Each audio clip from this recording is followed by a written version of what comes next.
দেখছেন এই মুহূর্তে পাওয়া সবচেয়ে বড় খবর, বিগ ব্রেকিং নিউজ। বাংলাদেশের অন্তর্বর্তীকালীন সরকার প্রধানমন্ত্রী হচ্ছেন মোহাম্মদ ইউনূস। এই মুহূর্তে পাওয়া সবচেয়ে বড় খবর, বাংলাদেশের অন্তর্বর্তীকালীন সরকারের প্রধানমন্ত্রী হচ্ছেন মোহাম্মদ ইউনূস। প্রধানমন্ত্রী শেখ হাসিনার পদত্যাগের পর সেনা প্রধান জেনারেল ওয়াকার উজ্জামান জানিয়েছেন বাংলাদেশে অন্তর্বর্তী সরকার গঠন হবে। এখন সেই সরকারের প্রধান কে হবেন তা নিয়ে জল্পনা শুরু হয়েছে। একাধিক রাজনৈতিক ব্যক্তির নাম তাতে সামনে আসছে। সবচেয়ে বেশি চর্চায় নাম আসছে ইউনূসের নাম। সূত্রের দাবি, অন্তর্বর্তীকালীন সরকারের প্রধানমন্ত্রী হচ্ছেন মোহাম্মদ ইউনূস।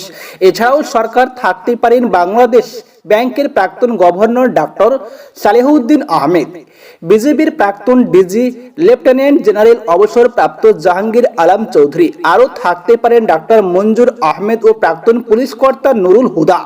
অন্যদিকে দুর্নীতি সহ একাধিক অভিযোগে গ্রেপ্তার হয়েছিলেন খালেদা জিয়া।